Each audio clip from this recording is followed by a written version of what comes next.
Bonjour Jules, Bertrand Latour, la chaîne L'Équipe. Comment est-ce que tu te sens à ce poste d'arrière droit? Est-ce que l'idée de potentiellement faire toute la compétition à ce poste-là t'enthousiasme? Bonjour. Je me sens bien, comme l'a dit le coach, c'est quelque chose qu'on a évoqué avant la compétition, donc je savais quel allait être mon rôle, quel poste éventuellement j'allais être amené à jouer.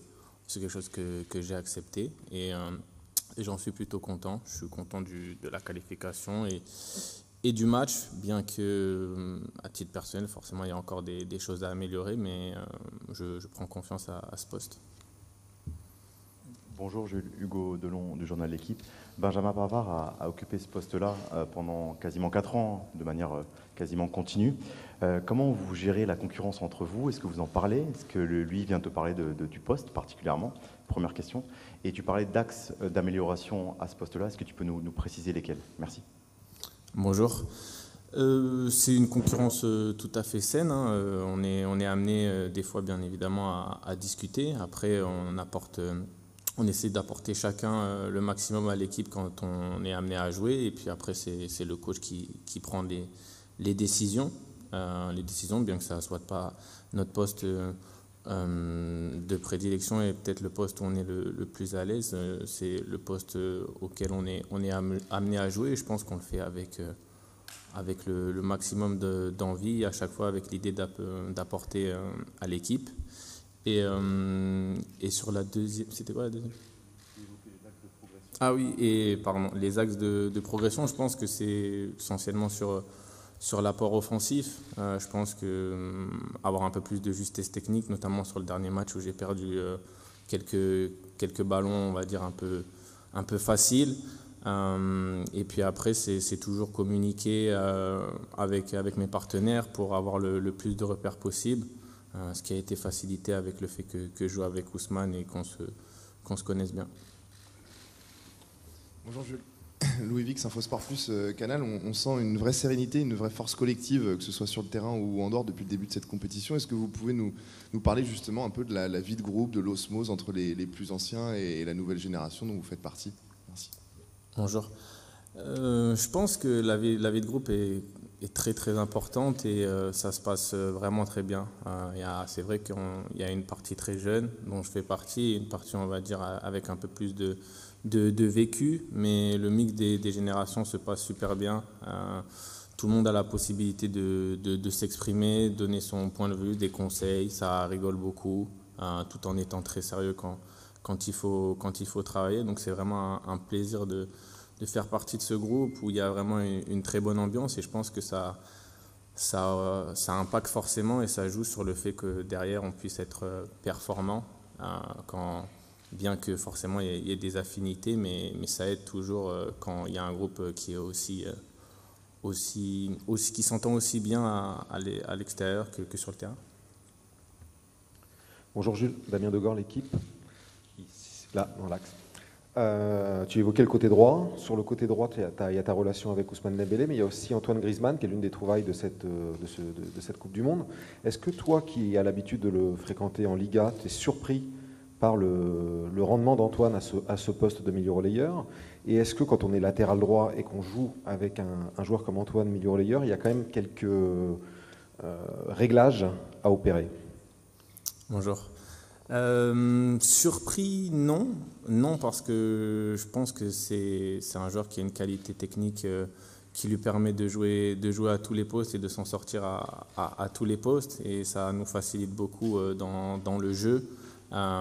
Surpris peut-être parce que c'est pas un poste auquel il a l'habitude d'évoluer, mais je trouve qu'il l'a très bien fait et c'est surtout un joueur aussi qui a pour caractéristique de toujours faire les efforts pour l'équipe, même quand il joue, même quand il est positionné plus haut sur le terrain. Et il a toujours été important sur les retours défensifs. Et dans ce poste, c'est encore plus mis en lumière, je trouve, avec certains retours, des tacles. Et donc oui, ça nécessite certains réglages parce qu'il n'a pas tous les repères sur ce poste, mais c'est quelqu'un qui est assez intelligent et puis le coach aussi, je pense, a bien discuté de ce poste avec lui. Donc c'est assez facile, il est aussi précieux défensivement qu'offensivement. Bonjour Jules, Fabrice Hawkins, RMC. Tu parlais de la discussion que tu as eue avec Didier Deschamps quand il t'a annoncé que tu allais jouer à ce poste d'arrière latéral droit. La discussion, elle a eu lieu pendant le rassemblement, avant la liste. Ça, c'était ma première question. Et puis la deuxième, est-ce que c'est plus simple de jouer dans le couloir avec Ousmane Dembélé, que tu connais bien? Bonjour. Elle a eu lieu avant et puis aussi pendant. Je pense que c'est important aussi, avant de commencer une compétition, de savoir quel rôle on va être amené à avoir. Et donc c'est quelque chose qui m'a permis de bien me focaliser sur ça et d'être encore plus relâché, je pense. Et bien sûr, jouer avec Ousmane, ça m'aide. On a joué quelques matchs ensemble sur ce côté droit et de manière générale, c'est un joueur que je côtoie tous les jours à l'entraînement, donc je sais quelles sont ses forces, ses faiblesses, même si c'est vrai que défensivement, il a été très impressionnant le dernier match, mais on ne lui demande pas forcément les mêmes choses ici qu'au Barça, mais j'étais très content d'avoir son soutien défensif. Alors, il a été précieux, donc c'est toujours un plaisir de jouer avec lui. Bonjour Jules. À fait, Hamroun, foot 24 Tunisie. Contrairement à l'équipe de France, la Tunisie jouera sa dernière chance. Donc, à quel point le côté mental est-il important et décisif dans ce match? Bonjour. Je pense que certes nous sommes déjà qualifiés et comme a pu l'évoquer le coach, il sera amené sûrement à faire des changements, mais c'est un match qu'on va prendre comme tous les matchs, très au sérieux, avec l'envie de garder cette bonne dynamique et de remporter ce match. Donc j'ai aucun doute sur le fait que mentalement tout le monde va dans cette direction et qu'il n'y aura aucun relâchement parce qu'on a tous envie de poursuivre cette dynamique positive de victoire. Babou M6, c'est justement pour prolonger cette question. C'est un match qui n'est pas forcément simple à aborder avec un effectif renouvelé. Est-ce que vous pouvez être sauvé, aidé par des joueurs qu'on peut jouer jusqu'ici et qui seraient affamés? Est-ce que vous sentez ça dans le groupe? Bonjour. Bien sûr. Je pense que tout le monde est très concerné et on est conscient que c'est aussi la possibilité pour certains qui ont moins de temps de jeu de pouvoir en avoir et forcément avec cette opportunité vient beaucoup d'envie. On a aussi un groupe assez jeune, donc pas que ceux qui ont plus de vécu aient moins d'envie, mais forcément quand on vient d'intégrer ce groupe ou quand on a moins de vécu, c'est encore, je pense que c'est encore plus marqué, donc j'ai aucun doute là-dessus. Bonjour Jules. Islam Med de la Tunisie. Pensez-vous, Jules, que le match sera facile pour la France et quels sont les joueurs tunisiens que vous avez connus? Bonjour. Non, bien évidemment, on ne pense pas que le match sera facile. On a bien regardé la Tunisie, on a vu que c'était un adversaire qui va être difficile, qui met beaucoup d'envie, qui a eu des matchs très serrés, qui a posé des problèmes aux Danois notamment. Donc on ne s'attend pas du tout à un match facile. Comme je l'ai dit, c'est un match qu'on va prendre au sérieux. On est conscient de leur qualité aussi. C'est une équipe avec une bonne qualité technique et qui est capable de répéter beaucoup de courses, qui est très intense. Donc on devra matcher cette envie, cet impact avant de pouvoir essayer d'exprimer notre jeu, notre qualité technique. Oui, bien sûr. On a quelques joueurs qui évoluent dans le championnat français, des joueurs qui évoluent dans d'autres championnats. Après, je ne pense pas qu'il faille se centrer spécialement sur un joueur ou deux, mais c'est vraiment tout un collectif. Bonjour Jules, ici. Loïc Tonzi, l'équipe. Je reviens sur la discussion que vous avez eue avec le coach. Vous jouiez latéral droit jusqu'à l'Euro. Pendant l'Euro, ensuite vous êtes revenu majoritairement dans l'axe. Est-ce que votre perception de ce poste-là, vu que vous revenez à droite, a changé entre l'Euro et aujourd'hui? Est-ce que vous avez eu des réticences, par exemple, à jouer à ce poste-là avant? Et deuxième question, est-ce que vous êtes prêt à jouer à gauche aussi? Des réticences, non, parce que quand on est amené à jouer en équipe de France, c'est toujours une chance, et ça je le mesure. Donc même quand il a fallu jouer à droite, qui encore une fois, comme tout le monde le sait, n'est pas mon poste de prédilection et le poste auquel j'ai été formé. Je ne l'ai jamais fait à reculons, bien que mes performances n'aient pas toujours été très bonnes à ce poste-là. J'ai toujours essayé de faire mon mieux et avec beaucoup d'envie. Et donc forcément aussi, au fur et à mesure que je suis amené à le jouer, je progresse petit à petit, surtout sur la partie offensive. Mais pas de réticence. Et je suis désolé, j'ai du mal à suivre les doubles questions. Et à gauche, c'est encore un autre poste que j'ai jamais, peut-être une fois, mais on verra ce que le coach décide. Si je suis amené à jouer à gauche, je ferai de mon mieux pour apporter à l'équipe. Bonjour Jules, Xavier Giraudon, InfoSport Plus Canal. On va parler de votre histoire avec l'équipe de France. Vous avez 14 sélections, il y a eu le rôle de doublure, des blessures, une exclusion. Est-ce qu'il ne vous manque pas encore un match référence pour le grand public et pour vous? En clair, est-ce que vous êtes un petit peu frustré de ne pas être au top de ce que vous pouvez montrer, notamment à Barcelone? Bonjour. Match référent, je ne sais pas. C'est sûr qu'il y a eu des hauts et des bas, mais je pense que j'ai fait aussi des bons matchs, notamment en Ligue des Nations, que ce soit contre la Belgique, contre l'Espagne. Peut-être que ce n'était pas, disons, des matchs références. Après, en tant que défenseur, j'ai trouvé que sur certains matchs, j'avais rempli plutôt bien ma fonction. Après, c'est la perception que chacun a une perception différente. C'est la mienne. Mais voilà, bien sûr qu'au fur et à mesure, j'espère prendre de plus en plus d'ampleur dans cette équipe, essayer de m'installer et être le plus performant possible. Bonjour Jules, Antoine Maignan pour l'agence France Presse. Dans le prolongement de cette question, où est-ce que vous vous situez personnellement au sein de ce groupe? Parce que vous êtes encore très jeune, mais finalement quand on regarde la défense en nombre de sélections, vous en avez plus que pas mal d'autres joueurs de cette défense. Où est-ce que vous vous situez encore comme un jeune qui ne parle pas beaucoup ou déjà comme quelqu'un qui s'impose peu à peu dans le vestiaire? Bonjour. Je me sens bien dans cette équipe, dans ce groupe.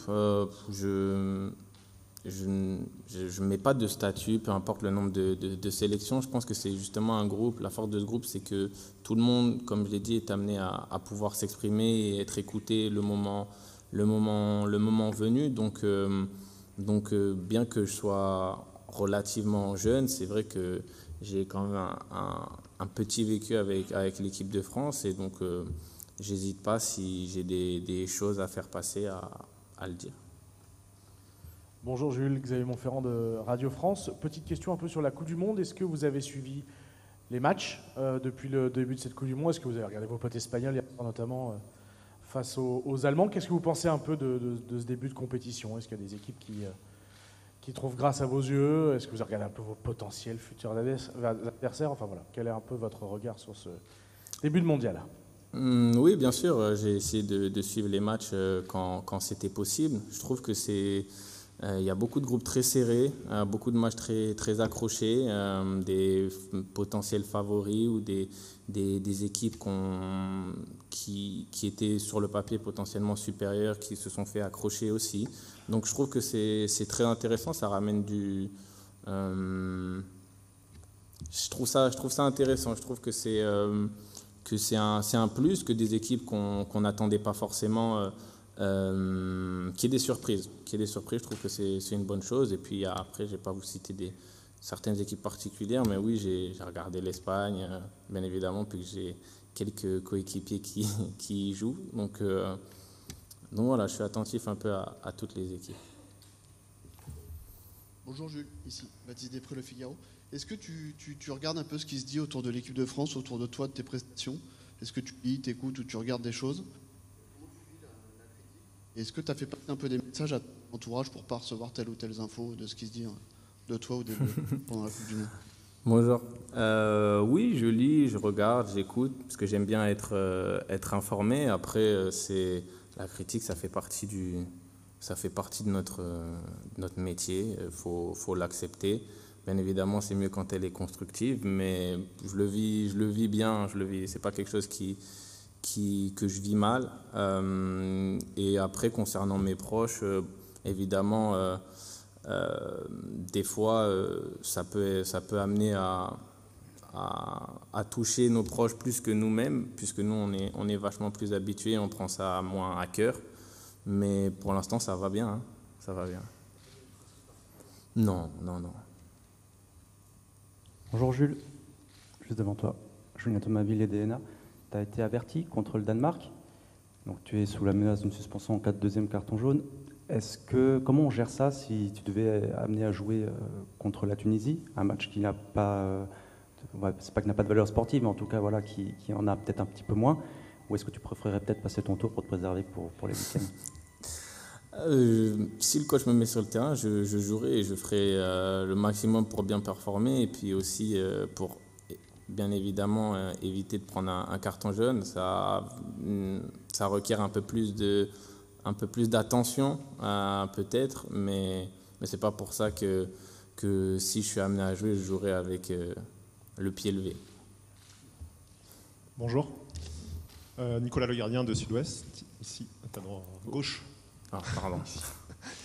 Comment tu as vécu ton début de saison un petit peu avec Barcelone, avec le retard de qualification, les blessures? Est-ce que tu peux nous raconter un petit peu? Est-ce que tu as eu peur de rater la Coupe du Monde? Et quels objectifs tu t'es fixé avec ce changement de club, dans le jeu, dans ta progression? Bonjour. Bien. Je me suis bien senti, même si c'est vrai que j'ai mis un peu de temps avant de pouvoir jouer. Mais je me suis tout de suite bien senti, j'ai été très bien accueilli. J'ai retrouvé des gens aussi que je connaissais un petit peu, donc ça a facilité mon intégration. Donc ça s'est vraiment bien passé. Après, c'est vrai qu'il y a eu une première blessure en équipe de France qui m'a un peu ralenti. Donc c'est dommageable, c'est quelque chose forcément sur lequel on essaie de travailler, parce que même s'il y a un petit facteur malchance, il y a aussi des choses qu'on peut toujours mieux faire. Et après, j'ai pas senti que ma deuxième blessure, on va dire peut-être ma rechute, était grave, donc j'avais pas forcément d'appréhension par rapport à ma capacité à pouvoir disputer la Coupe du Monde. Mais c'est sûr que j'aurais préféré ne pas avoir une rechute, une gêne.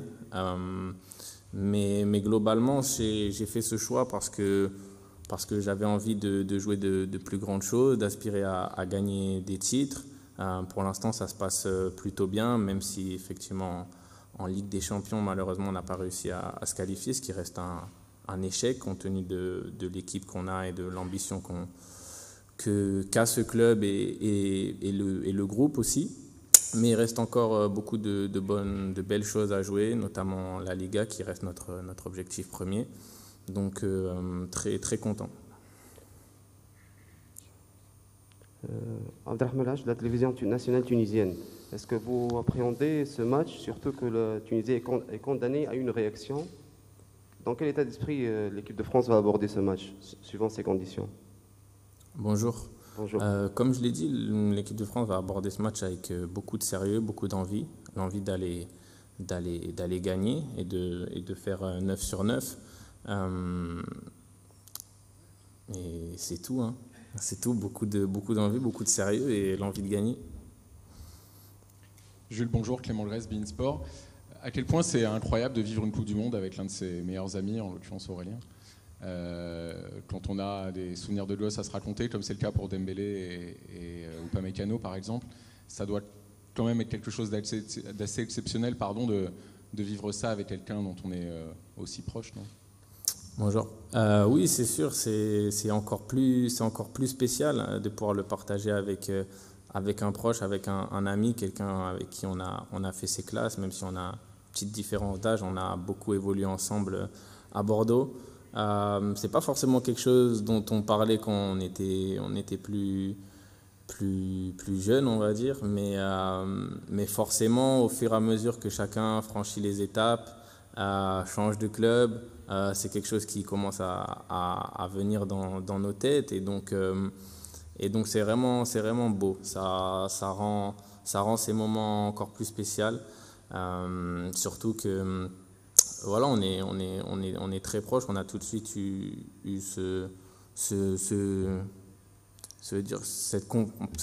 cette compatibilité, mais ces ressemblances dans nos manières de voir le foot, dans notre mentalité, le fait aussi qu'on soit dans la même agence. On a cette même envie de réussir, c'est ça aussi qui nous lie, donc c'est plutôt spécial. Et on prend une dernière question avec Grégory Schneider de Libération. Oui, bonjour. Comment vous... En fait, c'est une question sur la manière dont vous jouez. Des tribunes, on a l'impression que vous faites des choses très différentes, en fait. Parfois, vous êtes bloc bas, parfois, vous allez vraiment chercher de manière agressive. On a du mal à définir, ce qui n'est pas une critique, mais on a du mal à définir un style constant. Il y a quelque chose d'autre qui vous anime. On a l'impression d'un plan un peu composite, ou en tout cas qu'on a du mal à lire. Comment vous le vivez? Quels sont en gros, qu'est-ce que Didier Deschamps vous demande? Quel est le dessin tactique de l'équipe de France? Bonjour. Je pense que c'est aussi ce rendu peut-être des tribunes, c'est aussi en fonction de l'adversaire qu'on rencontre. Certains adversaires nous demandent des choses différentes. Par exemple, le Danemark, on sait que c'est une équipe qui ressort très bien le ballon, qui est très, très habile dans sa manière de se positionner, notamment en mettant pas mal de joueurs à l'intérieur, donc ce qui rend un pressing un peu plus compliqué. Donc je dirais que on a tendance à rester bien en bloc, peut-être pas un bloc très haut, mais que dès que l'adversaire rentre dans cette zone, le coach nous demande d'être assez agressif et d'essayer d'avancer, de défendre en avançant, mais pas forcément en allant chercher très haut dès le départ.